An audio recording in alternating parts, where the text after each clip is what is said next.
Assalamualaikum warahmatullahi wabarakatuh.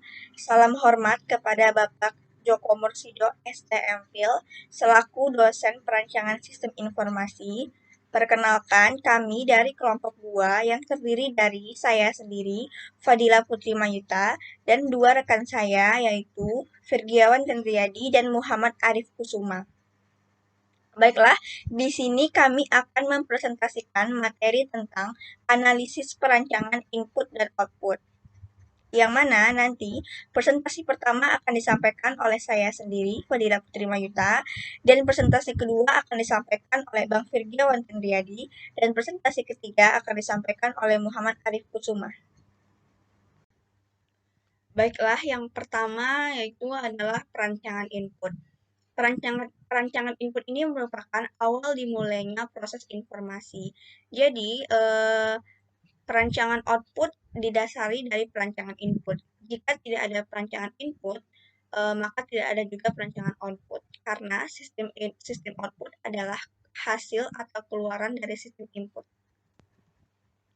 Selanjutnya yaitu adalah perancangan input. Perancangan input data adalah sebagian proses pemasukan data yang berkaitan dengan insert, update, dan delete data. Juga dapat diartikan sebagai rancangan input adalah perancangan yang dibuat untuk memudahkan user atau pengguna memasukkan data dengan lebih efektif dan efisien, di mana data tersebut akan diolah oleh sistem. Nah, input ini harus dirancang secara rinci, mulai dari perangkat yang akan digunakan sampai dengan desain yang akan digunakan. Karena jika desain atau sistem input salah, otomatis sistem output juga akan salah. Dan itu akan berdampak kepada informasi yang dihasilkan juga tidak sesuai dengan kebutuhan sistem. Nah, yang selanjutnya itu adalah tujuan perancangan input. Nah, tujuan perancangan input ini yang pertama adalah untuk mengefektifkan biaya pemasukan data, yang kedua untuk mencari keakuratan suatu data, dan yang ketiga adalah untuk menjamin masukan data atau input data yang dapat diterima dan dimengerti oleh pengguna atau user. Selanjutnya yaitu adalah kriteria perancangan input. Nah, kriteria perancangan input ini ada yang pertama harus efektif, akurat, konsisten, mudah, sederhana, tetapi juga harus menarik. Efektif di sini artinya adalah formulir dan layar input dapat melayani tujuan yang spesifik dalam sistem informasi. Artinya, eh, formulir dan layar input yang disediakan itu harus memenuhi kebutuhan user atau pengguna. Nah, yang kedua akurat, menunjukkan bahwa rancangan input tepat dan sempurna. Yang ketiga konsisten, formulir dari layar input seragam. Maksudnya adalah misalnya tampilan layar dari form input data pelanggan, kita ambil contoh misalnya sistem perpustakaan. Nah, sistem perpustakaan ini di situ pasti terdapat data-data data-data pelanggan, data peminjam, dan data-data buku yang tersedia. Jadi, tampilan di layar itu nanti format penulisannya harus sama dengan hard copy atau formulir yang tercetak. Jadi nanti pengguna atau user tidak bingung karena udah seragam dalam satu aplikasi atau sistem tersebut. Selanjutnya mudah. Artinya tidak membutuhkan waktu ekstra atau pelatihan khusus dalam menginput data. Jadi intinya formnya tidak ribet, bikinnya rapi, terstruktur, jadi mudah untuk memasukkan data. Selanjutnya yaitu sederhana, artinya formulir dan layar terfokus pada perhatian user. Dan sederhana ini juga dimaksudkan kepada hindari warna-warna warna-warna atau gambar-gambar yang kontras sebagai background agar uh, agar pengguna tidak penglihatan pengguna tidak terganggu saat memasukkan atau mengisi data. Selanjutnya juga perhatikan tulisan apakah terlalu besar atau terlalu kecil. Intinya buat sesederhana mungkin. Di sini juga menarik, artinya user senang menggunakannya. Menarik juga dapat dimaksudkan sebagai menarik itu jangan pula terlalu sederhana atau terlalu polos karena bisa juga dibuat variasi dengan misalnya tulisan yang dicetak bold atau tebal, lalu ada tulisan cetak miring dan lain sebagainya. Selanjutnya adalah pedoman perancangan form input. Nah, di sini ada 4. Yang pertama yaitu formulir input harus mudah diisi. Yang kedua adalah layout formulir dan formulir input harus akurat. Dan yang ketiga, tampilan bentuk input harus efektif. Dan yang keempat yaitu mempertimbangkan media penginput. Di sini mempertimbangkan media penginput ini maksudnya ada 2, yaitu dengan scan barcode atau dengan OMR. OMR ini adalah Optical Mark Recognition. OMR ini adalah mesin yang memeriksa lembar jawaban saat UN, yaitu yang ada di bulat-bulatin. Nah, yang memeriksa lembar jawaban itu menggunakan mesin OMR. Atau bisa juga dengan mempertimbangkan media penginput lain seperti scan barcode. Selanjutnya adalah aturan-aturan atau pedoman perancangan form input yang mudah diisi. Yang pertama yaitu alur pengisian formulir. Nah, alur pengisian formulir ini bisa dari kiri ke kanan atau atas ke bawah. Harus konsisten dan rapi agar tidak membuat user atau pengguna bingung. Nah, yang kedua, formulir harus terdiri dari beberapa bagian penting. Yang pertama misalnya judul, identifikasi dan akses, instruksi, atau isi. Bagian-bagian ini cukup penting dalam suatu formulir karena jika tidak ada instruksi atau judul maka itu bisa menyebabkan pengguna bingung atau salah dalam menginput atau mengisi data. Dan yang terakhir pada form input atau formulir bisa kita gunakan caption seperti line caption, box caption, check off caption, table caption, dan lain sebagainya. Caption ini digunakan untuk mempersingkat waktu dan waktu pengisian input dalam mengisi data, juga membuat lebih efisien. Assalamualaikum warahmatullahi wabarakatuh. Baiklah, saya akan melanjutkan menjelaskan materi dari kelompok kami, yaitu pedoman perancangan form input. Ini terdiri dari beberapa bagian. Poin pertama yaitu jika input yang disajikan berdasarkan dokumen formulir input, maka perancangan layar input akan mirip dengan formulir input. Poin yang kedua, tampilan yang balance akan lebih mudah dibaca. Poin yang ketiga, untuk input dengan data tertentu digunakan, yaitu terdiri dari beberapa poin lagi. Yang pertama, daftar data yang diperoleh. Yang kedua, window pop-up. Yang ketiga, widget list atau drop down list.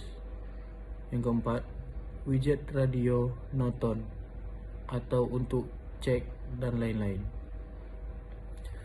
Selanjutnya yaitu perangkat input.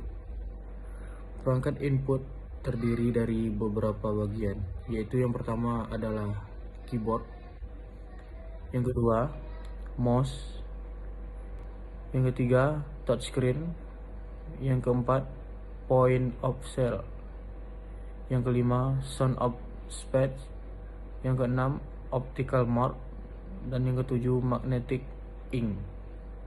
Selanjutnya, ini adalah contoh rancangan input. Ya, Anda bisa melihat di gambar. Ini adalah ya contohnya seperti login to aplikasi, yaitu login. Kita akan mengisi username dan password, lalu tekan OK atau bisa untuk mengedit. Yang di sebelahnya yaitu ya seperti gambar. Ya, selanjutnya dialog widget. Ya, seperti inilah contoh dialog widget. Digunakan bila sistem ingin berdialog dengan pemakai. Biasanya terdiri dari text widget dan push button widget. Ya, contoh seperti di gambar.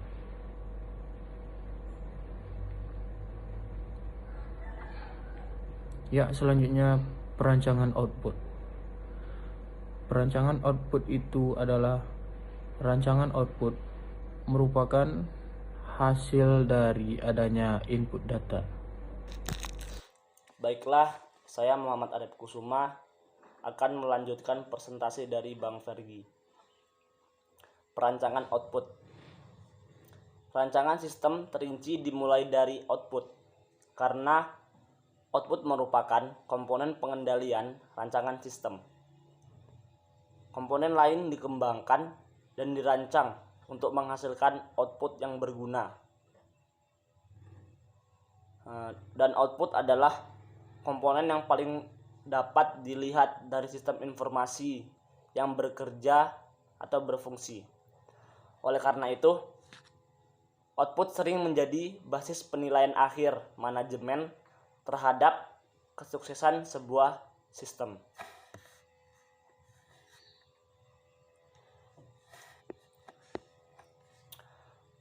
Adapun output yang dihasilkan meliputi 3 aspek, yaitu output tercetak, output melalui tampilan layar, dan output audio.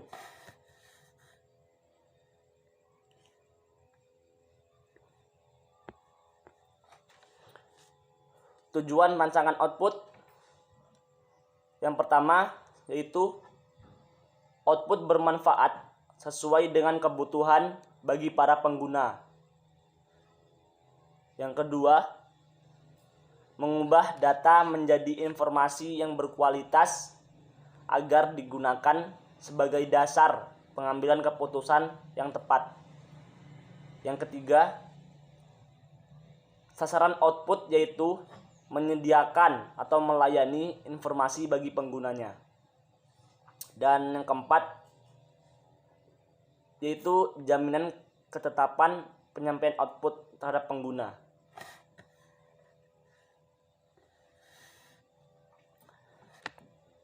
Klasifikasi output dapat dibedakan menjadi 2. Yang pertama ada output internal, dan yang kedua ada output eksternal. Adapun output internal digunakan untuk para pemilik dan pengguna sistem dalam sebuah perusahaan. Output internal mendukung operasi bisnis sehari-hari atau penguasaan, manajemen, dan pengambilan keputusan suatu perusahaan. Contohnya, pada laporan persediaan barang yang hampir habis atau laporan ringkasan total penjualan dalam hitungan bulanan dan grafik penjualan per tahun. Dan kedua ada output eksternal, yaitu output eksternal bersifat keluar dari organisasi yang ditujukan kepada konsumen, pemasok, mitra bisnis, dan badan pemerintahan. Output eksternal menyimpulkan dan melaporkan transaksi bisnis. Contohnya seperti nota pembelian barang, jadwal kursus, tiket pesawat, tagihan telepon, dan lain sebagainya.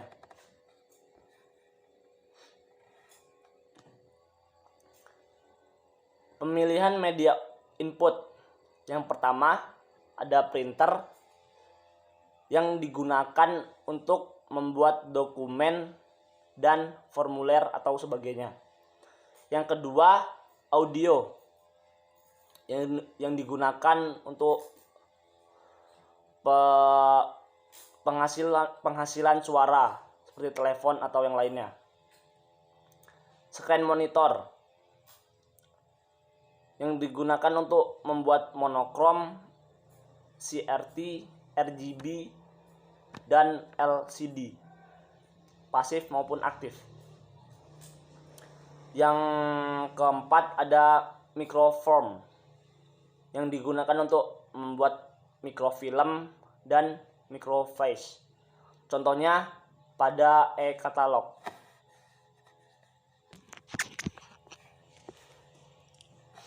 Contoh rancangan output seperti pada gambar yaitu bukti pinjaman terhadap Koperasi Gatra, menunjukkan tanggal, kode anggota, kode pinjam, dan nama anggota.